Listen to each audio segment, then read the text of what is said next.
Are our leaders incompetent or are they wanting to destroy the economy? Because the decisions that they're making today is the fastest way to reach political instabilities, where people have no choice but to choose either an extreme left or an extreme right party because they're tired and sick of the status quo. People are demanding extreme change because the economic situation that they're facing is extremely bad.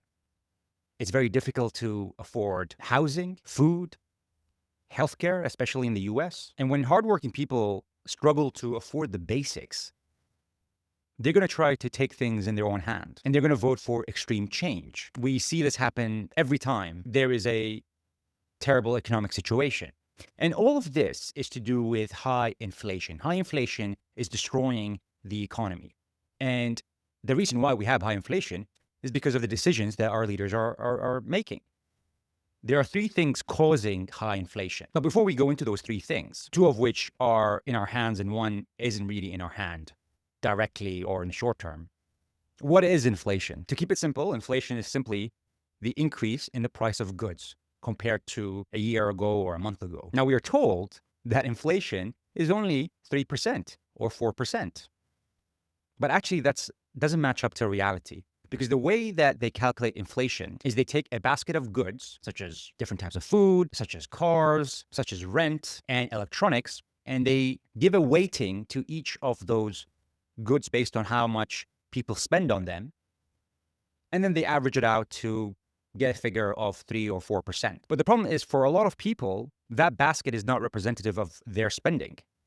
For example, in that basket is included VR headsets or other electronic gadgets. Now, I don't know about you, but I don't spend money on VR headsets. So it's really irrelevant to me. And yes, the weighting to that is much lower to, for example, food, but still included in that basket. And the thing about electronics or technology, usually they go down in price with time. They become cheaper. And so even though there's a cheaper item that is not increasing in price, that's decreasing in price in that basket of goods that is used to calculate inflation, there are other items which are really increasing in price, such as food and energy. And so if you're spending nearly all your money on food, energy, and rent, your inflation figures that's representative of your spending is much, much higher than 5%. But you're not seeing that in the inflation figures. You're told it's only 4 or 5%. Here's some examples. This is from the FT. The price of olive oil doubles in 5 years. How UK inflation has hit shoppers. Olive oil, 108% over 5 years. Beef and veal, 61%. Eggs, 58%. Chocolate, 54%. Milk, 48%. Cheese, 42%. Bread, 30% over 5 years. And then you have energy. So back in 2022, energy increased by 50%. At its peak was 65%. This was because of the Ukraine-Russia war. Most of Europe got a lot of its cheap gas from Russia. And after they applied sanctions, well, prices went up. And then it went down a bit. But even in 2025, you have 8% increase. And in March 2026, we had 5.6% increase because of the Iran war now. And then it went down a bit. And now it's going up and it's going to increase. It's going to hit 10% in the next few months. In total, over 5 years, energy has increased by more than 50% and is going to continue to increase as the impacts of the Iran-US war gets fed into the economy. So why do we have these high increases in prices, especially of food and energy? Well, the number one thing that's causing high inflation is war. Ukraine and Russia export a lot of grains. Both countries export about 25% of the global grain export. 25%, just those two countries, among other food items. Now, it's very unfortunate that, of course, the Russia-Ukraine war happened. But what's crazy is what has been allowed to happen in especially the last couple of months, whereby Ukraine has started to hit the oil refineries of Russia. Russia is one of the biggest oil refiners, i.e. they turn crude oil, the thing that you get from the ground, into refined products such as diesel, petrol, and jet fuel that we actually use. Now, if you're hitting, and by the way, this is being allowed by Europe and being allowed and being supported by the US to hit those oil refineries in Russia, you're destroying the supply of energy at a time when America decided to start a war with Iran, which led to the closure of the Strait of Hormuz, which is where 25% of oil is transported to the world. Why would you support Ukraine in attacking the oil refineries when that's going to hit the Western economies? I get the sanctions point of trying to apply pressure on Russia, but to hit the production of oil, to cause damage that will take a very long period of time to repair, which opens the door for Russia to do the same to Ukraine, that is insanity. And not only that, what they have done also is attack the ability of Russia to export their goods through their ports, which resulted in Russia attacking the main port where Ukraine exports its goods, which is the port of Odessa, to put that economic pressure on Ukraine. Whatever economic pressure that Ukraine and with the support of Europe and America is doing to Russia, Russia can just do that same thing to Ukraine.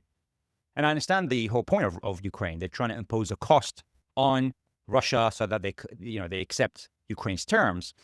But Russia is a huge country with a huge military that can impose whatever cost you're imposing on Russia. Russia can impose the same cost on Ukraine. And so if Ukraine isn't able to export its grains to the world, and Russia isn't able to export its grain, and Russia isn't able to export its oil, refined oil, what do you think is going to happen to the prices? So when leaders are making those decisions in the West to support the attacks on those facilities, essentially economic warfare, but actually through kinetic means, that is going to hit home.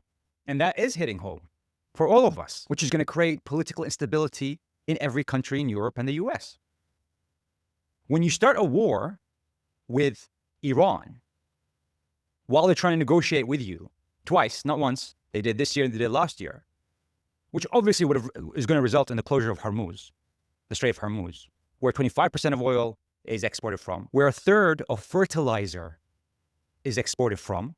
Most people don't know that a lot of fertilizer comes from the Middle East and passes through the Strait of Hormuz because fertilizer is made from oil. The world now has lost about a third of fertilizers because of this war waged on Iran.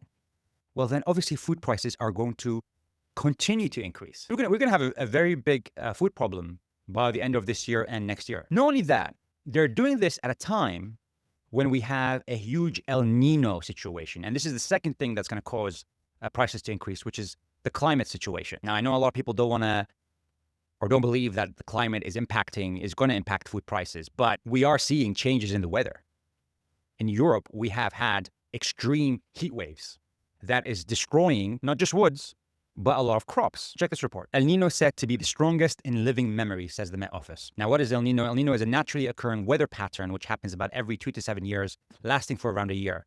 Trade winds that typically blow from the east to west across the Pacific Ocean can weaken or even reverse, allowing warm water to spread eastwards. Heat is released from the ocean into the atmosphere, lifting global temperatures and shifting rainfall patterns. Well, what does this mean? Well, some places will be a lot drier and some places will have a lot more rainfall during winter. So, for example, in Brazil, what we're going to see is much drier conditions, which can fuel wildfires in the Amazon, and the same thing is going to happen in Australia. Well, where do we get a lot of our food from? A lot of it comes from Brazil. A lot of it comes from Australia. They're one of the biggest exporters of meat. And if things are burning, if things can't grow for the cattle to eat, then there's going to be less food for everyone. And same thing is happening in India. India's summer monsoon can be suppressed. And so there's less ability for the crops to grow if there isn't that much rain. So El Nino is not thought to have been a major driver of the record-breaking heat waves that have dominated this summer. However, it could have a greater impact on the weather during autumn and early winter. 2027 very likely to be the hottest on record. During El Nino events, significant heat is released from the ocean to the atmosphere, and this can lead to an increase in global average temperatures, particularly in the calendar year following the winter peak of the El Nino, this is the winter peak we're going to have. So next year, it's going to be very hot. Hence, 2027 is very likely to replace 2024 as the warmest year on record. Now, this year, 2026, have had wildfires all across Europe. If you go to the parks in the UK, they're all yellow. They are not green. I've never seen anything like it. And if you talk to the farmers, they're going to tell you it's going to be a very, very difficult year because the soil is so dry. It hasn't rained.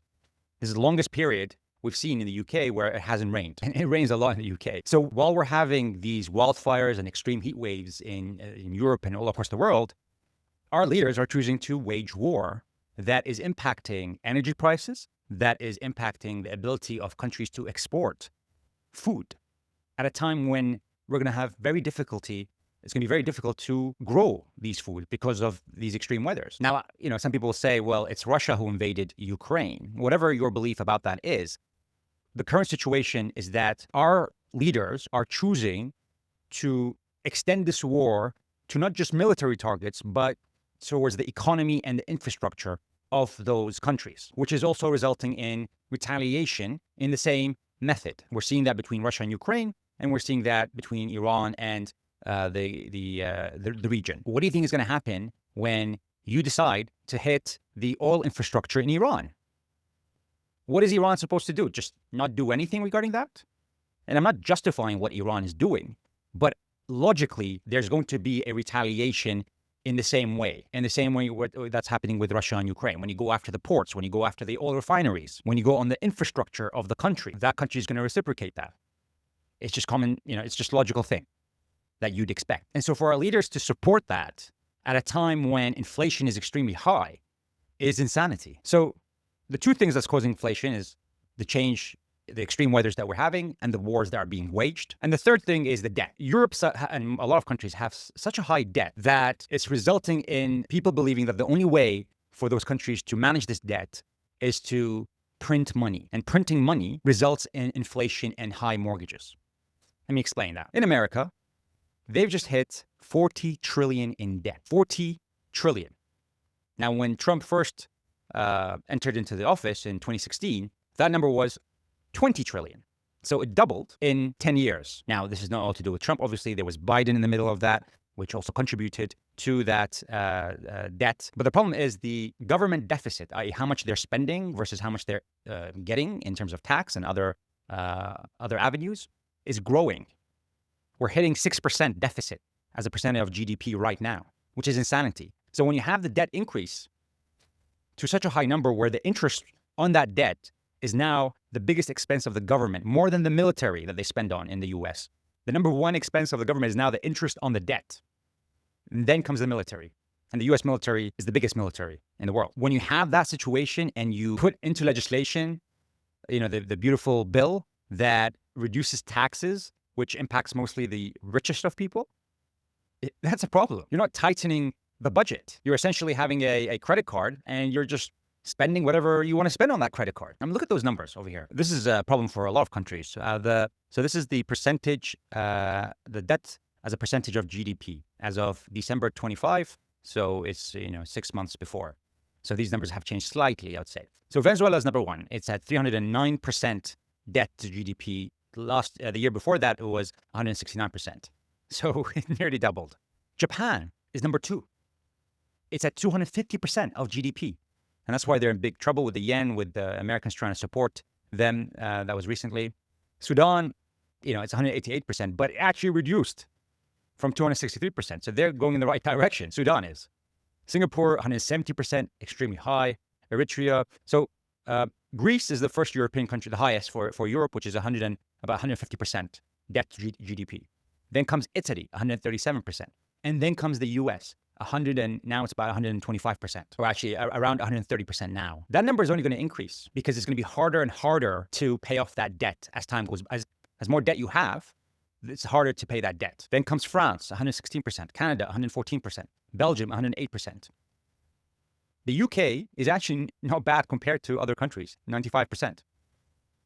Still bad, but not as bad. Now, interestingly, Brunei, Turkmenistan, so 2.2%, 4.6%. This is the lowest. Cayman Islands, Afghanistan, 8%. That's probably because no one wants to lend to them. And Switzerland, which is the best European country, at about 15%. And when you look at the deficit, so this is how much in a year we're spending more than we're earning in the US. For 2020, it was 14% deficit to GDP because of COVID and how much they had to spend during that period of time. They were giving checks to people at that time, if you remember. 11.6% in 11.7% in 2021. In 2022, it's 5.2%, 6% in 2023, 6% in 2024, 5.7% in 2025, and that's going to be much, much higher in 2026 because of the Iran war and how much the government now has to spend for its military because of all the damage that has been done to U.S. assets in the region and the depletion of the U.S. ammunitions. And here, Trump calls for the U.S. military spending to rise more than 50% to 1.5 trillion, because a trillion isn't enough to spend on the military. You need 1.5 trillion. So obviously that's going to create a huge deficit. So why is this a problem for inflation?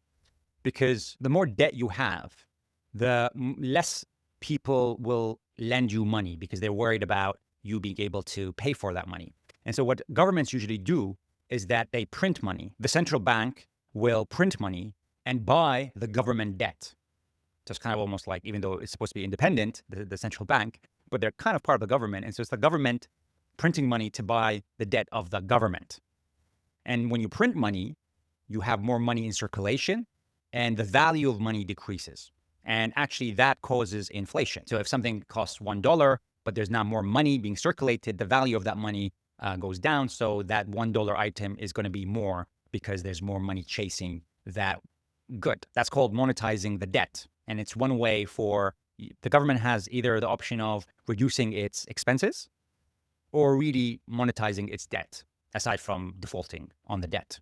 And so governments will choose the easier option, which is to print money, which is monetizing the debt, instead of reducing expenditure. The US is doing the opposite of reducing expenditure. It's increasing its expenditure, as we're seeing right now with the military.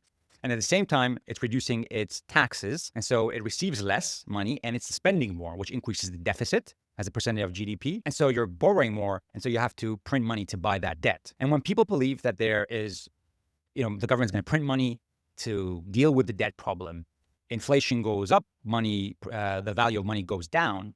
And so people start demanding a higher interest on the debt. So if I borrow from the government and they give me 5%, but I think inflation is actually 7%, well, why am I lending money at 5% when the value of money is going to decrease by 7%? I'm losing 2% over here. So I demand a higher interest rate to compensate for that inflation. I'll want more than inflation. And because of that, mortgages start to increase because mortgages are based on usually the 10-year treasury bill, or usually the 20 or the 30-year treasury bill. So if the 30-year is at 5%, then the mortgages will be a number above that. It's to be 5% plus 1% or 2%, so it'll be 7%. So because of inflation and because of the government printing money, which is causing the inflation, the interest rates on those 20 years and 30 years government debt is going to increase. And that is going to increase mortgages, which is going to hit consumers again with the ability to purchase the house or to remortgage. And that's going to impact affordability and the cost of living. So you have war that's being waged that targets not just military, but infrastructure of a country and the economy of a country.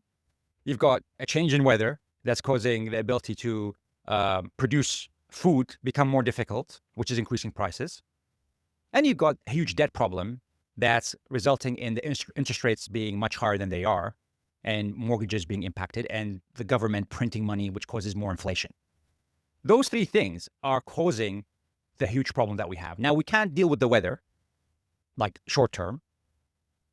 We're not going to do anything right now. We have no capacity to change the weather next year or the year after.